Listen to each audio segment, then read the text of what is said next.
జీవితంలోని ప్రతి క్షణము కూడా నిర్ణయాల మీదే ఆధారపడి ఉంటుంది. అవునా? ప్రతి ఒక్క అడుగులోనూ రెండవ అడుగు గురించిన నిర్ణయం తీసుకోవాల్సి వస్తుంది.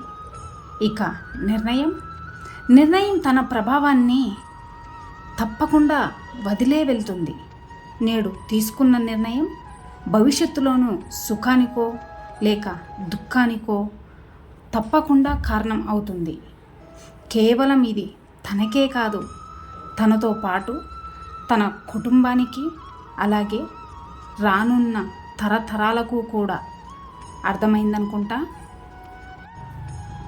ఎవరు మిమ్మల్ని జీవితంలో విజేతవి కాదు అన్నా, అసలు విజయాన్నే సాధించలేవు అన్నా, ఎవ్వరు వెకిలిగా నవ్వినా, ఎవరు హేళనగా మాట్లాడినా కూడా మీరు మాత్రం ఒక్కటే నిర్ణయించుకోండి. మీరు అవ్వాలి అనుకున్నది ఏది ఏమైనా అయ్యే తీరాలి అని. ఇక దేన్ని కూడా లెక్క చేయకండి, దేన్ని కూడా పట్టించుకోకండి. ఎంత కష్టమైనా పడండి. అందరూ వెకిలిగా నవ్వుతున్నా వారికి వీలైతే సమాధానం చెప్పగలిగితే చెప్పండి. లేదంటే వారికి సమాధానం చెప్పడం మీ గమ్యం కాదు అని గుర్తుంచుకోండి. ప్రతి వారికి వెళ్ళి మీరు ఇలా అన్నారు, దానికి సమాధానం ఇది అంటే ఇదే మన బ్రతుకు. ముందు మన బ్రతుకు గురించి చూడండి. నీతో నువ్వు మాత్రమే పోల్చుకో. నిన్నటి రోజున ఎలా ఉన్నావు, ఈరోజు ఎలా ఉన్నావు, రేపటి రోజు ఎలా ఉంటావో అని నీతో నువ్వు మాత్రమే పోల్చుకో. ఇతరులతో పోల్చుకుంటే జీవితాంతం నీకు అసంతృప్తే తప్ప మరి ఏమీ మిగలదని గుర్తుపెట్టుకోండి.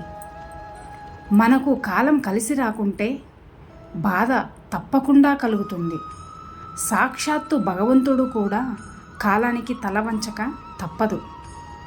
విజయం అప్పుడప్పుడు పిరికివాడికి కూడా లభిస్తుంది, కానీ కీర్తి యశస్సు సదా శౌర్యవంతులకే లభిస్తుందని మర్చిపోకండి.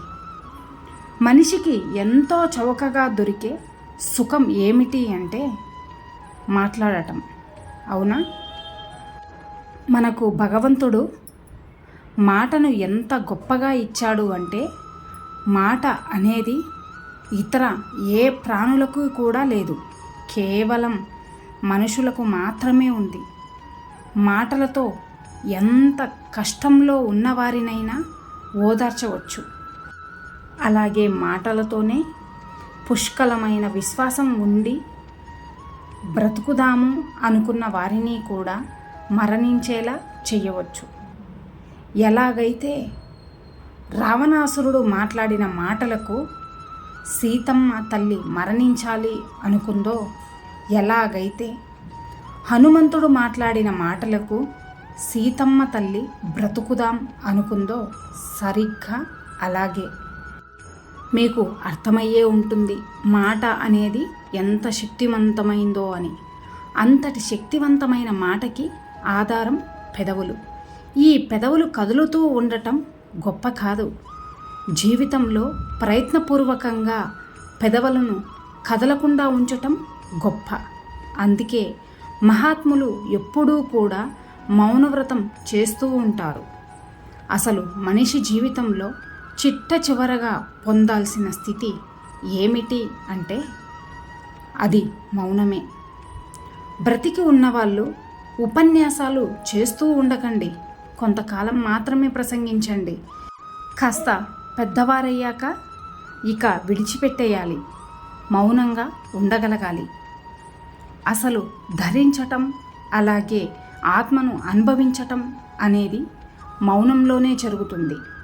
మౌనం అనేది ఆత్మను అనుభవించే అటువంటి స్థితి. ఇక వాక్కు అనేది దానికి భంగకరమైనది. అర్థమైందనుకుంటా. మనిషి అనేవాడికి ఖచ్చితంగా మౌనంగా ఉండటం అనేది తప్పకుండా రావాలి.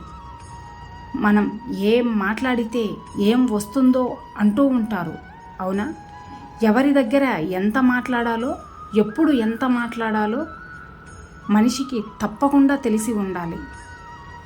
ఎప్పుడూ కూడా అదే పనిగా మాట్లాడుతూ ఉండకూడదు.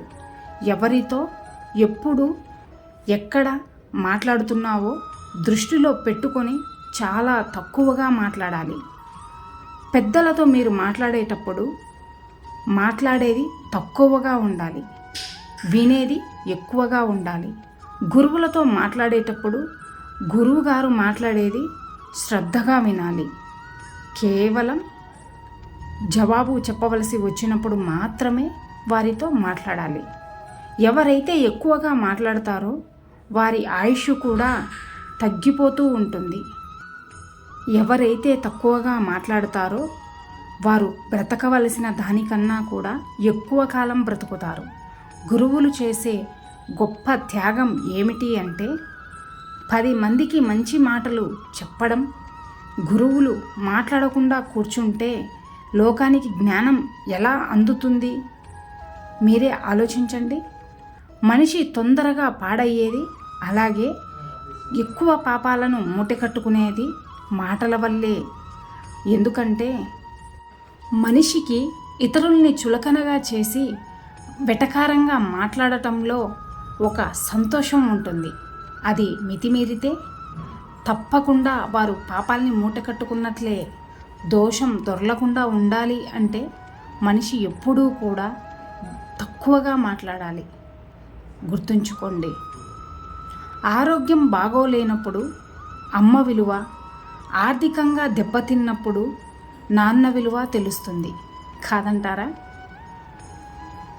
కొందరు ఎప్పుడూ నవ్వుతూనే ఉంటున్నారు అంటే వారికి కష్టాలు లేవని కాదు, అలాగే కన్నీళ్ళు రావని కాదు, వారికి అందరి ముందు చులకన అవ్వడం ఇష్టం లేదని అర్థం. గుర్తుంచుకోండి. ఏమైంది అని అడిగేవాళ్ళు, ఏమీ కాదులే అని చెప్పేవాళ్ళు జీవితంలో ఒక్కరైనా ఉండాలి. అలాంటి వారు మీ జీవితంలో ఉంటే ఎప్పటికీ దూరం చేసుకోకండి. బాధ నుంచి వచ్చే బాధ్యత, అవసరం నుంచి పుట్టే ఆలోచన మీలో కొత్త మార్పుకు తప్పకుండా దారి చూపుతుంది. ఎప్పుడూ కూడా సాయం చేసేవాడికే గాయం చేసే మనుషులు తగులుతూ ఉంటారు, అవునా? జీవితంలో కోల్పోవడం అలవాటైన వారికి కోలుకోవాలన్న ఆశ కూడా చచ్చిపోతుంది కాదంటారా? బలమైన జ్ఞాపకాలే మనల్ని బలహీనులుగా మారుస్తూ ఉంటాయి. అయితే గతం నుంచి, జ్ఞాపకాల నుంచి తప్పించుకోవడం ఎవరి వల్ల కాదు. కానీ జీవితంలో ఒక లక్ష్యం ఉన్నవాడికి గతాలైన జ్ఞాపకాలైన తుడిస్తే జరిగిపోయే గాయాలు మాత్రమే. దారి కష్టంగా ఉందని నడక మానేస్తామా? అలాగే జీవితంలో కష్టాలు ఉన్నాయని బ్రతకటం మానేస్తామా? ధైర్యంగా ఉండండి. విశ్వాసాన్ని ఎప్పుడూ కూడా కోల్పోకండి. ఇక అందరూ నాతో పాటు ప్రేమతో ధ్యానించండి. రాధాకృష్ణ. ఇన్ని మంచి సూక్తులలో మీకు ఏ సూక్తి నచ్చినదో కింద కామెంట్ చేయండి. అలాగే ఈ వీడియో కనుక మీకు నచ్చినట్లయితే లైక్ చేసి ఇలాంటి మరిన్ని వీడియోస్ కోసం మన ఛానల్ని సబ్స్క్రైబ్ చేసుకోండి.